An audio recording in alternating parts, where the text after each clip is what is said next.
Haleluya. Puji Tuhan. Boleh kita serukan dulu haleluya 3 kali. 1, 2, 3. Haleluya. Haleluya. Haleluya. Puji Tuhan, berterima kasih kepada pengurus, Bapak Ketua dan jajaran yang sudah mempercayakan untuk pelayanan. Sebenarnya bulan lalu, tetapi karena mungkin saya pulang kampung ada kedukaan, saya pikir sudah tidak dijadwalkan lagi, ternyata dijadwalkan kembali. Puji Tuhan, saya percaya firman Tuhan itu adalah makanan rohani yang akan terus menguatkan hidup kita, yang akan terus menguatkan kerohanian kita. Karena memang kita butuh firman Tuhan. Siapapun yang memberitakan Injil, kita mau beri telinga kepada pengajaran. Katakan amin. Karena kita diberikan pengurapan yang berbeda. Saya percaya, saya jujur dari pagi-pagi sudah kok kayak gemetar sekali mau melayani di depan hamba Tuhan. Padahal di depan jemaat sudah sering, tetapi itulah memang benar. Tuhan mau kita bergantung penuh kepada Tuhan. Karena tidak ada yang bisa kita andalkan. Pikiran kita, logika kita, kemampuan kita apapun harus tunduk di bawah kaki Tuhan. Harus tunduk di bawah pikiran Kristus. Dan saya berkata, Pak, coba gantikan saya aja. Karena kok saya dari pagi itu gemetaran bagaimana mau sampaikan firman Tuhan kepada hamba-hamba Tuhan. Tetapi kalau dipercaya untuk melayani itu suatu anugerah, suatu kesempatan yang luar biasa. Bukan menjadi pengajar, tetapi kembali mengingatkan kita untuk kebenaran firman Tuhan biar selalu hidup dan bekerja dalam hidup kita sebagai hamba-hamba Tuhan. Biarlah api Roh Kudus itu yang membakar hati kita. Katakan amin. Dalam kita melayani Tuhan, kita butuh urapan setiap waktu. Karena dengan urapan itu yang memampukan kita untuk bekerja lebih lagi, bahkan lebih maksimal lagi untuk menjangkau jiwa bagi kemuliaan nama Tuhan. Katakan amin.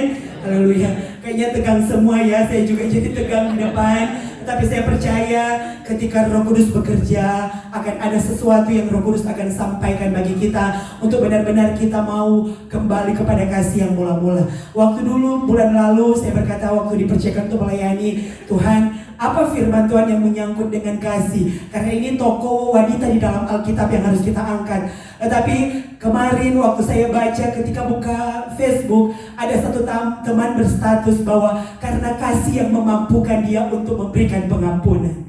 Dan saya kembali diteguhkan. Saya berkata, Tuhan, firman Tuhan apa yang cocok dengan itu? Karena bergumul untuk menerima firman Tuhan, kita butuh belajar dan kita butuh tuntunan Roh Kudus. Karena saya mungkin baru jarang ya untuk bahas firman Tuhan, tapi saya percaya ketika Roh Kudus mengurapi, firman Tuhan akan tersampaikan dengan baik dan kemuliaan Tuhan dinyatakan bagi kita. Puji Tuhan. Kita melihat walaupun pelajaran kita tentang tokoh wanita dalam Alkitab itu ditulis bukan hanya menjadi pelajaran, bukan hanya menjadi peringatan bagi kita, tetapi itu semua akan membentuk iman dan percaya kita untuk benar-benar terus berpegang teguh, memiliki kasih seperti kasih Yesus. Standar kita kasih bukan kasih seperti dunia, tapi standar kita kasih harus memiliki standar seperti kasih Tuhan. Haleluya. Jadi kalau kita hamba-hamba Tuhan, standar kasih kita masih seperti orang dunia, perlu dipertanyakan. Standar kasih kita harus seperti kasih Tuhan.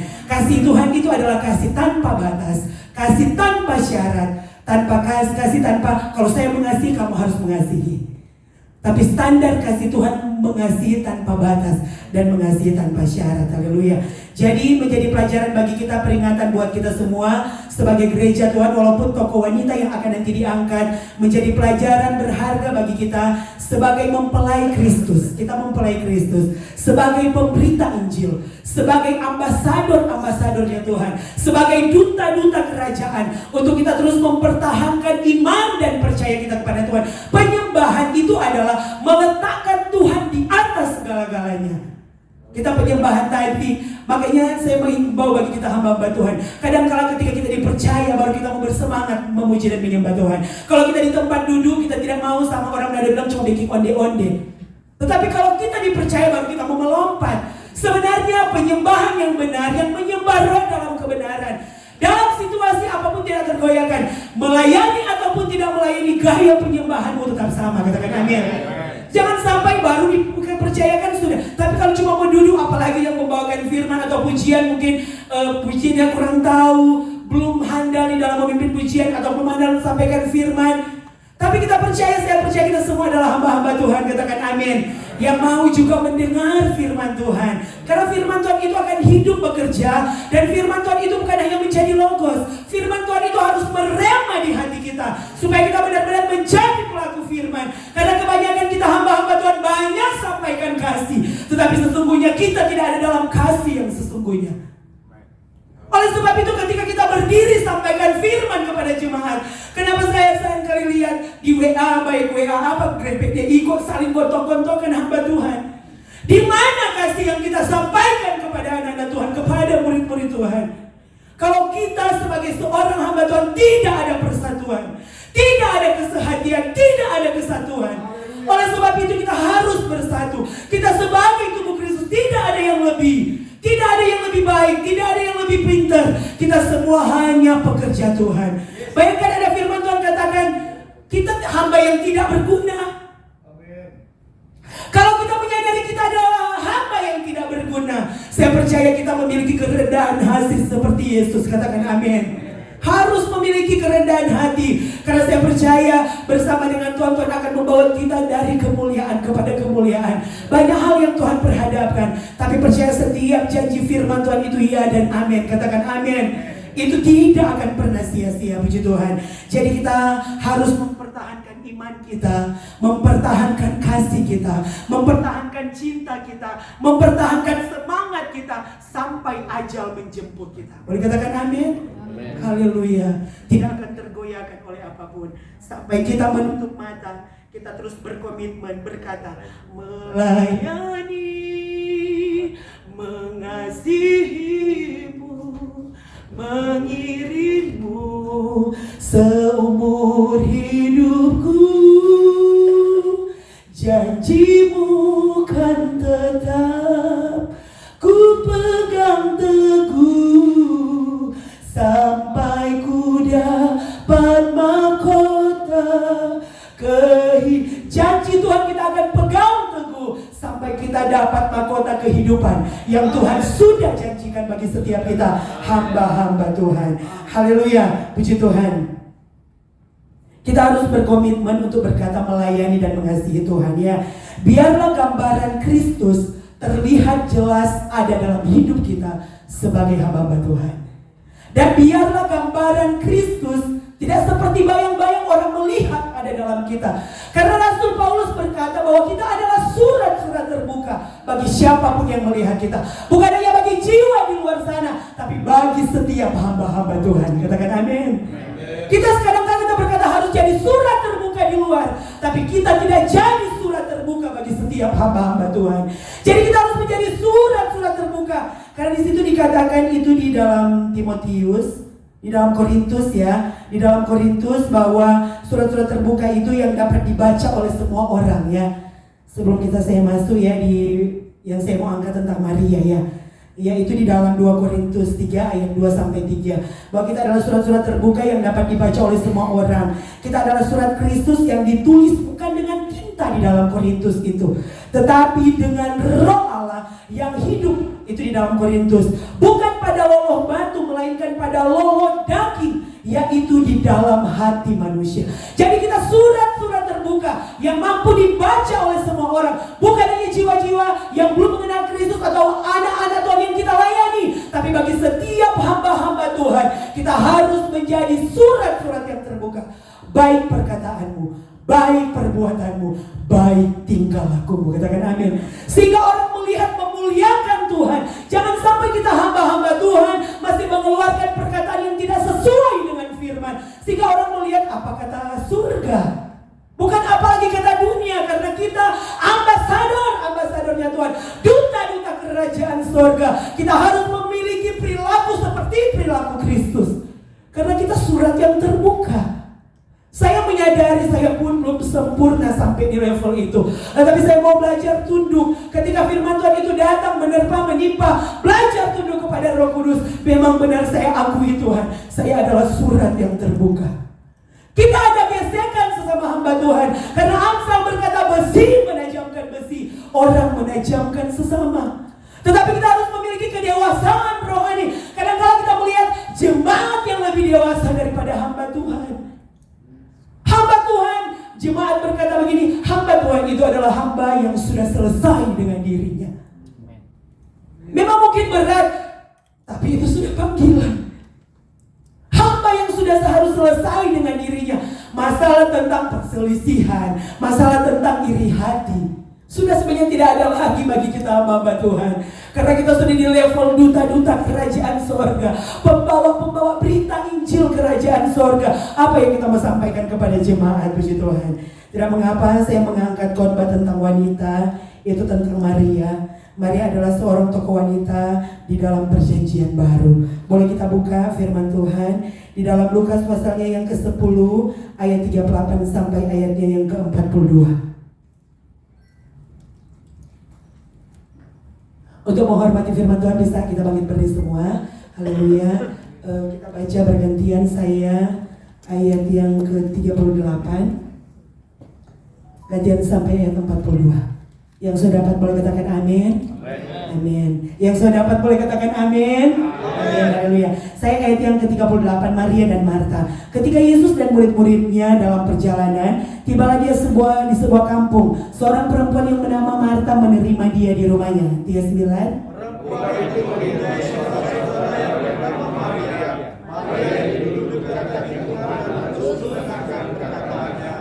Sedang Marta sibuk sekali melayani, ia mendekat kata Yesus dan berkata, Tuhan, tidakkah engkau peduli bahwa saudaraku membiarkan aku melayani sendiri? Suruhlah dia membantu aku.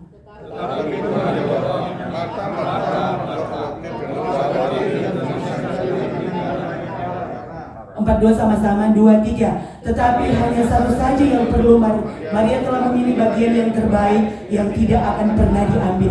Puji Tuhan, silakan duduk semua. Ayat pokok saya di ayat yang ke-42. Tetapi hanya satu saja yang perlu. Maria telah memilih bagian yang terbaik yang tidak akan pernah diambil dari dalam hidupnya. Boleh katakan amin? Apa sih bagian yang terbaik yang Maria pilih sehingga itu tidak bisa diambil dari dalam hidupnya? Kita melihat, kita tahu cerita kebenaran firman Tuhan ini, Maria dan Marta. Kalau kita melihat mana Marta menerima Yesus di rumahnya, bahkan Marta sibuk menyediakan hidangan buat Yesus pada waktu itu. Tapi ternyata pola pelayanan yang Tuhan mau bukan seperti itu. Tapi Tuhan mau seperti Maria. Maria datang duduk di kaki Tuhan, mendengarkan Yesus. Kenapa Maria melakukan itu? Karena terdorong dari hati yang terdalam, dia mencintai Tuhan. Katakan amin. Terdorong dari hati kita mau melayani karena kita apa? Mencintai Tuhan. Kita mengasihi Tuhan. Kita mau memberikan segala yang terbaik bagi Tuhan. Kalau kita lihat juga ada di Yohanes pada waktu sebelum hari penguburan Yesus, Maria ini datang. Dia membawa minyak narwastu yang mahal harganya. Dia tuangkan minyak itu, bahkan dia menyekanya dengan rambutnya. Karena apa dia melakukan itu? Dan orang Yudas pada waktu itu berkata bahwa bukankah itu, biarlah minyak wangi itu dijual dengan 300 dinar harganya. Tetapi Yesus bilang biar dia melakukan itu karena mengingat hari penguburanku. Kita melihat bahwa Maria begitu mengasihi Tuhan. Maria begitu mencintai Tuhan karena dia percaya kalau dia ada karena Tuhan. Dan kita pun hamba-hamba Tuhan seperti itu, terdorong dari hati yang dalam. Kenapa kita mau melayani Tuhan? Ada dalam panggilan ilahi. Walaupun ketika dalam pelayanan banyak hal yang diperhadapkan. Kadang-kadang kita semua undur dari Tuhan, semua undur dari pelayanan. Tetapi kenapa kita masih berdiri tegak sampai sekarang? Pengurapan akan membuat kita cepat naik dalam pelayanan. Tapi yang dapat membuat kita bertahan lama sampai puncak pelayanan bukan pengurapan, tapi karakter Kristus pertama kasih, yaitu waro. Karunia akan membuat kita cepat naik dalam pelayanan. Tapi yang akan membuat kita bertahan dalam puncak pelayanan bukan karunia, tapi karakter. Karakter seperti karakter Kristus. Itu adalah buah roh. Kasih, sukacita, damai sejahtera, kesabaran, kemudahan, kebaikan, kesetiaan, kelemah lembutan, dan penguasaan diri.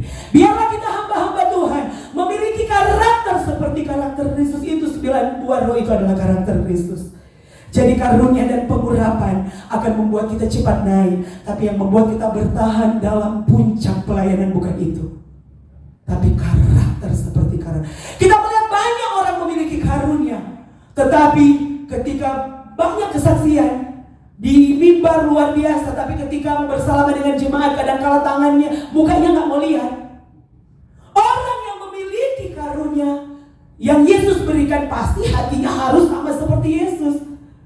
Kalau kita dalam pelayanan seperti itu, karena mungkin jemaat mula-mula kadang-kala lewat salaman aja bisa tersinggung. Kok Ibu Gembala, karena oleh sebab itu minta Roh Kudus. Memang kita tidak sempurna, tetapi kita menuju kepada kesempurnaan. Oleh sebab itu gambar hidup kita harus mencerminkan gambar Kristus. Biar benar-benar orang melihat Kristus ada dalam kita dan mereka diubahkan. Yang perlu diubahkan, atau kadang-kadang kita terlalu banyak menjangkau di luar sana, sedangkan dalam gereja kebanyakan terjadi kemerosotan yang luar biasa dalam pertumbuhan iman. Kita melihat bahwa sudah zaman sekarang kadang-kala jemaat Tuhan harus ditarik-tarik, didorong-dorong. Oleh sebab itu kita butuh kasih Tuhan. Biarlah kasih mereka yang menjangkau hidup setiap jemaat-jemaat Tuhan yang ada. Kalau kita melihat Maria terdorong dari hatinya yang paling dalam.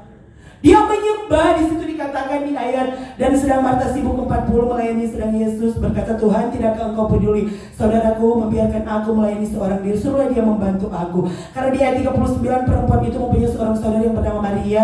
Maria ini duduk di kaki Tuhan dan terus mendengarkan perkataan Tuhan. Kadang-kala kita sudah sibuk dalam pelayanan, tapi kita tidak memberikan dasar yang benar dalam pelayanan, yaitu hubungan dengan Tuhan.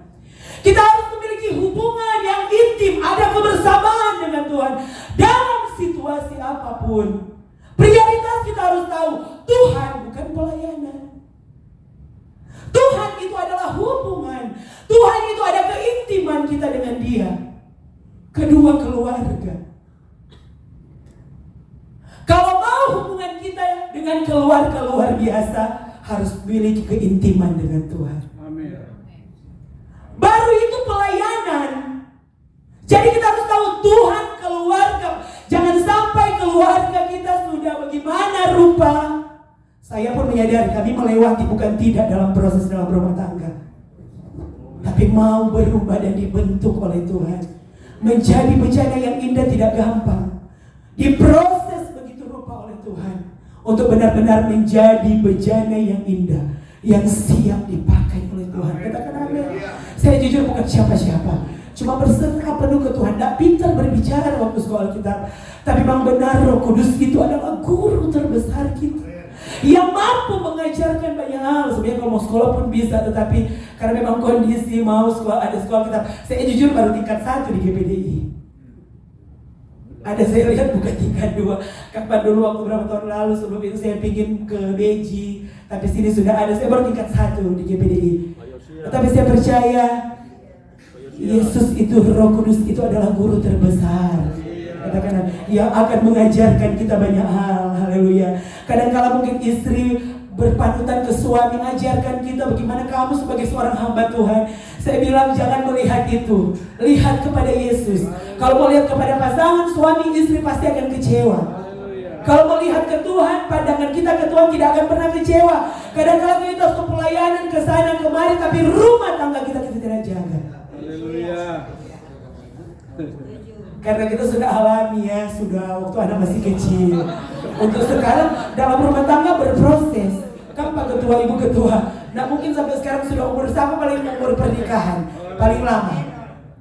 Pasti berproses setiap saat. Nah mungkin memang benar-benar Tuhan proses kita untuk benar-benar menjadi bejana yang siap dipakai oleh Tuhan. Dan Tuhan mau melalui keluarga. Kalau ada keintiman dengan Tuhan, kebersamaan dengan Tuhan, pasti keluarga kita walaupun ada proses akan selesai. Katakan amin. Cepat diselesaikan. Kadang-kala kan suami begitu ketika ada masalah. Sudah. Ini bukan curhat ya, kita sudah memang mengalami dalam rumah tangga. Siapa yang tidak mengalami? Iya. Tetapi memang benar-benar diproses oleh Tuhan. Kalau kita rela dipimpin oleh Roh Kudus, Roh Kudus yang memampukan kita, Roh Kudus yang menolong kita, Roh Kudus yang akan mengajarkan banyak hal untuk benar-benar kita ada di jalur firman Tuhan. Katakan amin. Saya dari dulu kalau bicara tentang rumah tangga, kalau ini kan karena Maria ya, karena Maria kalau bicara tentang rumah tangga, ketika menikah punya komitmen, harus memiliki komitmen dengan Tuhan. Amin. Bahwa suami itu satu-satunya. Amin. Walaupun suami tidak tahu seperti apa, kita kan tidak tahu seperti apa ya, karena hubungan itu kita dengan Tuhan. Iya. Kalau suami yang belum bertobat mungkin ya, kalau suami yang sudah bertobat pasti sudah paham. Dalam rumah tangga Saya tidak banyak menuntut. Saya firman Tuhan katakan kan di kebenaran firman Tuhan di suami istri. Istri harus tunduk kepada suami dalam segala hal. Tapi suami memberikan nyawanya. Memberikan standar seperti standarnya Yesus. Kalau suami memberikan hidupnya bagainya kalau cuma istri punya cerewet, tidak mempengaruhi. Yesus berikan nyawanya. Dan di situ dikatakan standar suami harus memberikan nyawa. Haleluya. Bapak-bapak sesiap memberikan, sudah masuk dalam rumah tangga. Jangan sampai detik sekarang kita memaham tentang kebenaran firman ini, bahwa suami harus memberikan hidupnya, memberikan nyawanya bagi istri. Haleluya. Makanya kalau cuma istri cerewet, cuma istri bagaimana, tidak ada apa-apanya, kecil itu. Haleluya. Tuhan. Kenapa ke keluarga ya? Karena tentang kasih ya. Karena kalau kita keluarga kita kuat, kita percaya keluarga kita menjadi berkat. Banyak orang-orang, kami mengalami pergumulan dalam keluarga luar biasa. Tuhan bentuk kami. Ternyata ada tujuan ilahi. Katakan amin. Pembentukan Tuhan di dalam keluarga, di dalam hidupmu, bukan tidak ada tujuan, tapi ada tujuan ilahi yang Tuhan akan kerjakan. Bisa bayangkan berapa puluh tahun lalu sampai di Bali melayani keluarga-keluarga yang sudah berumur dengan kita. Ternyata Tuhan membawa kita ke sana. Ada maksud ilahi yang harus kita selesaikan. Sampai sekarang jujur, yang kami layani bukan hanya GPDI. Orang-orang Katolik datang, padahal kita masih muda. Kayaknya sudah orang tua, sudah tua. Sampai kita katakan, mau cari apa lagi kalau sudah umur pernikahan sampai 50 tahun? Apa yang mau dipertahankan? Ego yang dipertahankan. Oleh sebab itu kebanyakan suami ego. Tapi tidak, suami yang sudah bertobat pasti bisa menerima istri apa adanya. Bisa menerima istri apa adanya ya. Begitupun istri. Suami nakal sekali bisa menerima. Karena apa yang memampukan? Yang memampukan kita melakukan itu karena kasih. Mengampuni artinya melepaskan, membebaskan, membuang yang kotor supaya hati jadi bersih. Kalau kita tidak mengampuni orang lain, kita masih menyimpan sampah di dalam diri kita. Kalau masih ada sampah, tidak akan pernah maksimal dalam melayani Tuhan. Tidak akan pernah maksimal dalam kasih. Sebagaimana Kristus mengasihi kita, begitupun kasih yang harus kita berikan kepada siapa saja, kepada semua orang. Jangan hanya memilih kelompok, tetapi kepada siapapun engkau melihat, kita harus memiliki kasih seperti kasih Kristus. Haleluya. Kenapa sampai Tuhan berkata di ayat yang ke-42, tetapi hanya satu saja yang perlu, Maria telah memilih bagian yang terbaik yang tidak akan pernah diambil dari dalam hidupnya. Kita melihat ternyata Maria punya hati yang menyembah. Dia duduk di kaki Tuhan, rindu mendengarkan suara Tuhan. Dia begitu mencintai Tuhan. Maria begitu mengasihi Tuhan. Di dalam Matius 22 ayat 37 sampai 39, di situ dikatakan, kasihilah Tuhan Allahmu dengan segenap hatimu, dengan segenap jiwamu, dengan segenap akal budimu. Itulah hukum yang pertama dan yang utama. Katakan amin. Kedua, kasihilah sesama manusia seperti dirimu sendiri. Itu adalah hukum yang kedua. Ada ayat berkata, kalau kita melukai sesama kita, berarti kita sementara melukai diri kita sendiri. Oleh sebab itu, kalau kita sebagai hamba-hamba Tuhan, janganlah perkataan kita pedas-pedas. Harus yang sopan.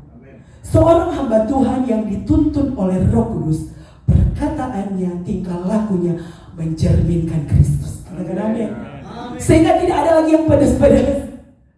Tetapi kalaupun masih ada, berarti kalau kita yang kena memproses kita untuk benar-benar menjadi sama seperti yang Tuhan mau. Katakan amin.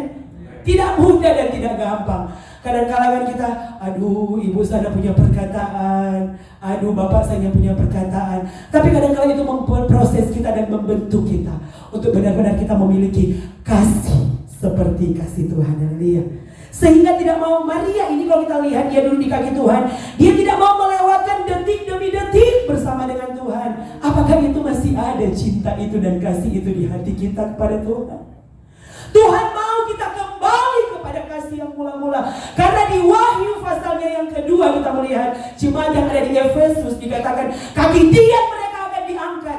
Mereka di situ tekun kalau kita lihat di Wahyu ya. Kalau kita lihat di Wahyu mereka tekun, mereka rajin di Wahyu 2. Wahyu 2 ayat 1 sampai ayat yang ke-5. Coba kita boleh buka ya di Wahyu. Ini berbicara tentang kasih. Puji Tuhan, tidak lama lagi firman Tuhan. Coba kita buka di Wahyu. Wahyu pasalnya yang kedua. Kita lihat ayat yang pertama sampai ayat yang ke-5. Boleh yang sudah dapat boleh bacakan kebenaran firman Tuhan ini? Tuliskanlah kepada malaikat jemaat di Efesus, inilah firman dari Dia yang memegang ketujuh bintang itu di tangan kanannya dan berjalan di antara ketujuh kaki tiang emas itu. Aku tahu segala pekerjaanmu, baik jerih payahmu maupun ketekunanmu. Aku tahu bahwa engkau tidak dapat sabar terhadap orang-orang jahat, bahwa engkau telah mencobai mereka yang menyebut dirinya rasul, tapi yang sebenarnya tidak demikian, bahwa engkau telah mendapati mereka pendusta. Dan engkau tetap sabar dan menderita oleh karena namaku, dan engkau tidak mengenal lelah. Benar ya? Iya. Namun demikian aku mencela engkau, karena engkau telah meninggalkan kasihmu yang semula. Sebab itu ingatlah betapa dalamnya engkau telah jatuh. Bertobatlah dan lakukanlah lagi apa yang semula engkau lakukan. Jika tidak demikian, aku akan datang kepadamu dan aku akan mengambil kaki tiangmu dari tempatnya, jikalau engkau tidak bertobat. Haleluya. Tuhan mau kita kembali kepada kasih yang mula-mula. Katakan amin. Bagaimana kita pertama melayani Tuhan. Firman Tuhan katakan biarlah rohmu menyala-nyala dan layanilah Tuhan. Di sini Tuhan mencela jemaat yang ada di Efesus karena apa? Di situ mereka tekun, di situ mereka rajin. Bayangkan di sini mereka sampai dianiaya karena nama Tuhan. Jangan sampai itu ada dalam hidup kita sebagai hamba Tuhan. Kita sudah tekun, sudah memberitakan Injil luar biasa, tetapi di ayat yang keempat, namun demikian aku mencela engkau karena engkau telah meninggalkan kasihmu yang semula. Haleluya, kembali. Kita mau kembali. Saya berkata ketika baca firman Tuhan, saya mau kembali. Yang mampu memupuk itu bukan dengan kesaksian orang, tapi dari diri kita sendiri. Katakan amin. Hubungan yang intim dari diri kita. Kadang kala orang lewat kesaksian, kalau saya tidak mau, harus membangun hidup kita. Benar-benar ada keintiman, ada kebersamaan dengan Tuhan. Kasih mula-mula kita kepada Tuhan seperti pertama kita mengalami perjumpaan dengan Tuhan. Coba kita koreksi diri kita, apakah kasih kita sudah mulai kurang? Kasih kita mulai pudar dalam melayani.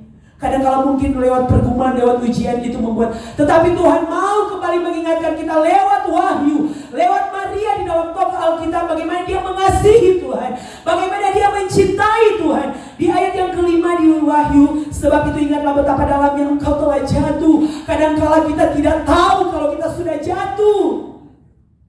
Ternyata orang tandanya jatuh, kehilangan kasih seperti kasih Tuhan. Kalau kita menyadari kita sudah jatuh sampai kita dicela lewat firman Tuhan. Sebab itu ingatlah betapa dalamnya engkau jatuh. Bertobatlah. Lakukan lagi apa yang semula engkau lakukan. Jika tidak demikian aku datang kepadamu dan aku akan mengambil kaki tiangmu dari tempatnya jika engkau tidak bertobat. Saya ketika baca firman Tuhan, ampuni saya. Saya mau membangun terus hubungan dengan Tuhan. Ada kebersamaan, ada keintiman dengan Tuhan.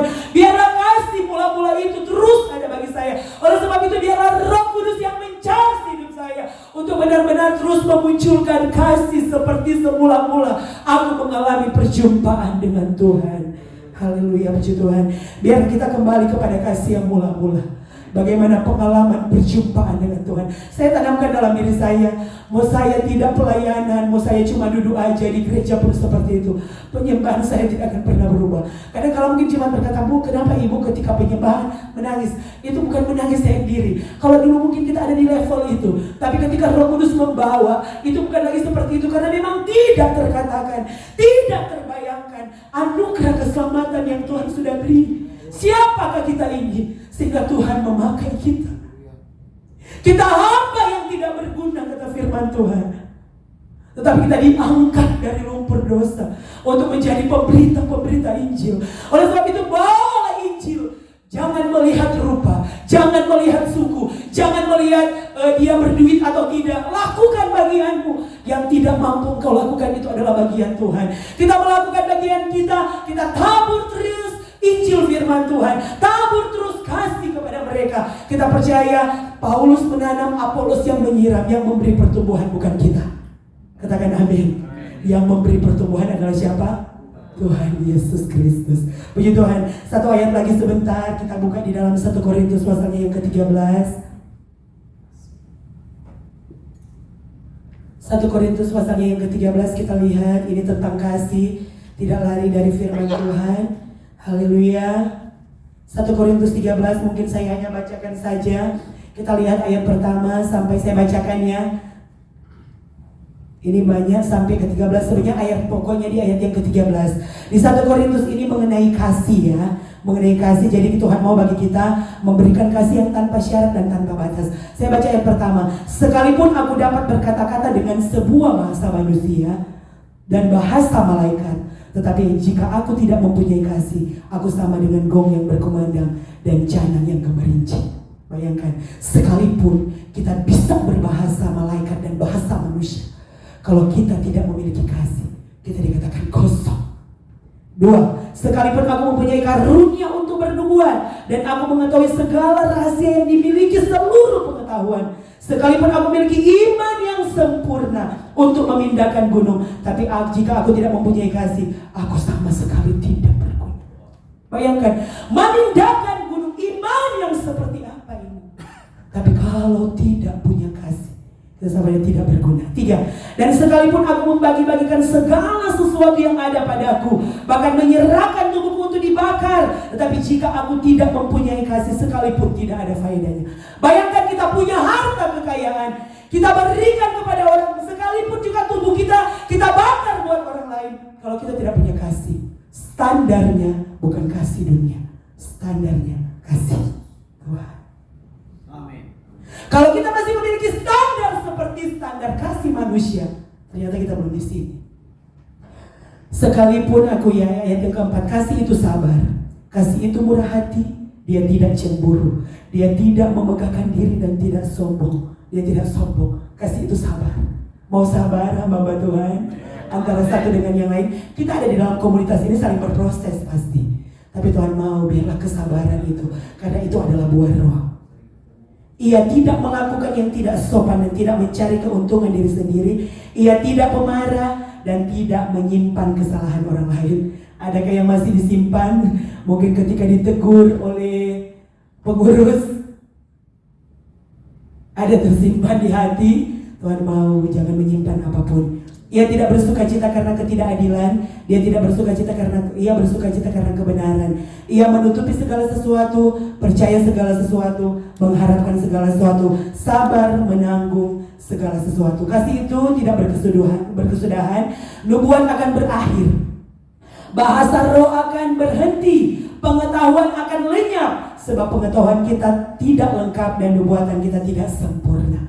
Tetapi jika yang sempurna tiba, maka yang tidak sempurna itu akan lenyap. Tetapi ketika aku kanak-kanak ini, hamba Tuhan sudah tidak ada lagi di level ini.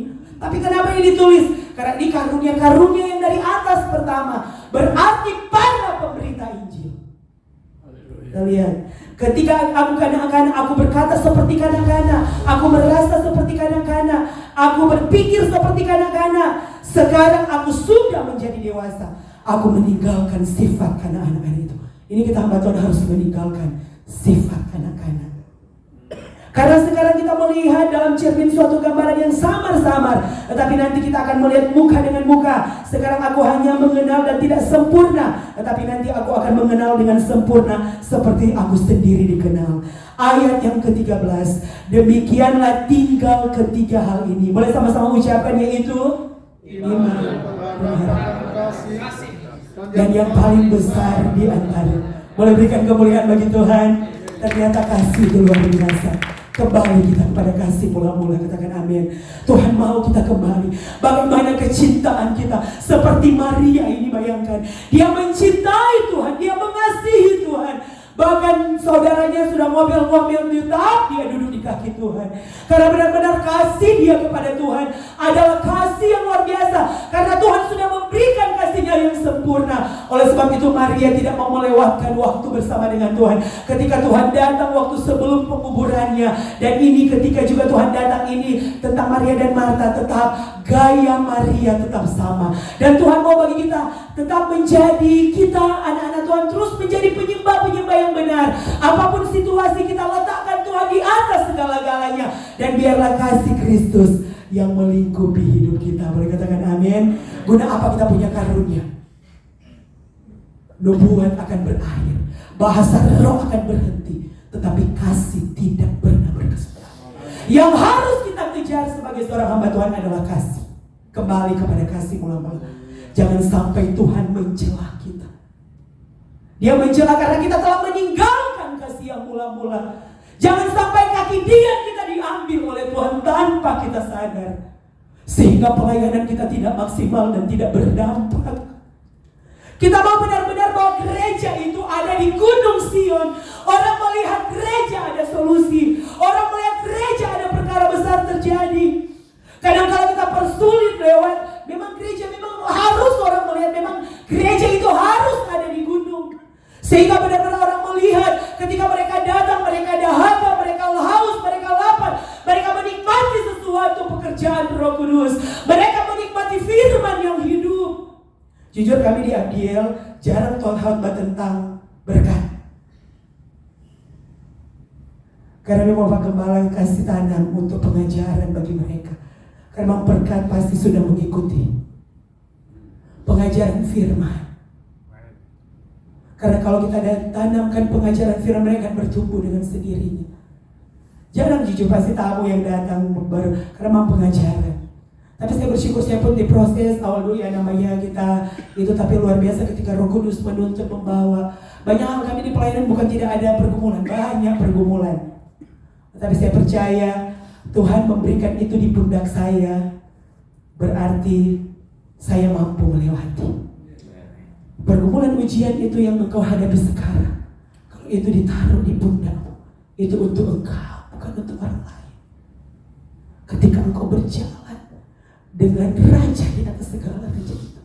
Oleh sebab itu Tuhan mau bagi kita kembali kepada kasih yang mula-mula. Katakan amin. Firman Tuhan sudah selesai, menjadi berkat dan kekuatan bagi kita. Haleluya. Saya undang pemusik untuk datang ke depan, kita mau menyembah Tuhan. Haleluya. Terima kasih Tuhan buat berkat firman-Mu bagi kami.